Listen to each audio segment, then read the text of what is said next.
I cannot imagine having a childhood that did not include some form of exposure to the arts. It shaped me as a person in ways that would become very beneficial to me. Both of my parents are advocates of the arts, and it is because of them that I've experienced many artistic avenues in life so far. One of my favorite things to do is attend a play or live performance.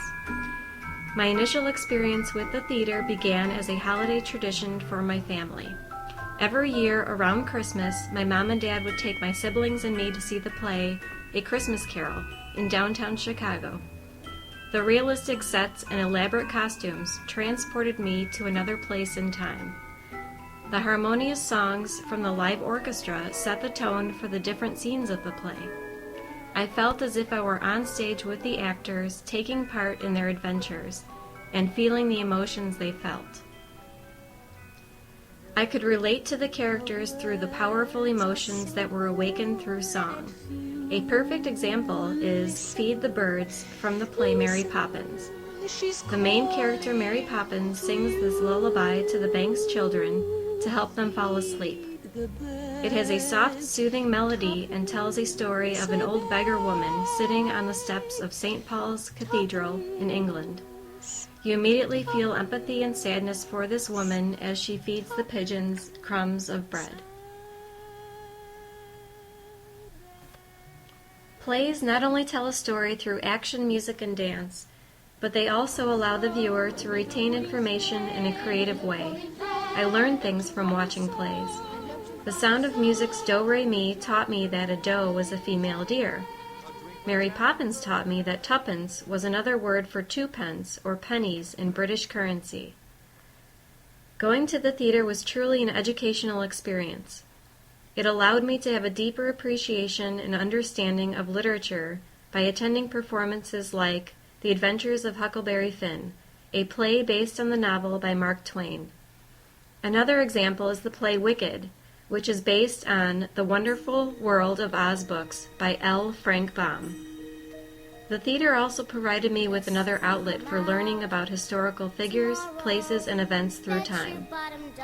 The play Annie is based on the comic strip Little Orphan Annie by Harold Gray.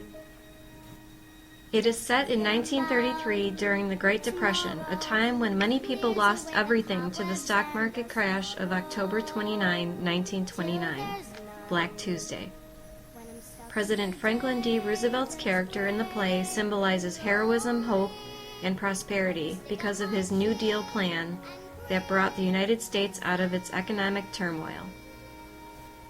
Ragtime, Miss Saigon, Evita, Oklahoma, and even The Sound of Music are all examples of plays that contain some form of historical perspective. The time periods of the plays that I've seen range from the early 17th century Salem witch trials in The Crucible through the present day in the rock musical Rent. The subject matter of these performances involves religion, war, politics, and the struggles of a group of young people trying to make it in today's society.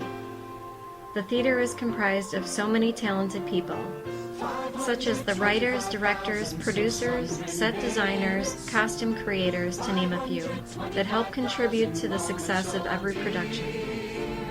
I was very fortunate to have experienced live theater growing up. It allowed me to grow as an individual intellectually, emotionally, and spiritually. It reinforced my ability to learn about subjects that normally would not have held my interest. Now I have become the parent, and the goal is for my husband and me to expose our son to the arts just as my parents did. I would like him to develop his own appreciation for the craft as I did. I truly believe the entire experience will benefit him immensely.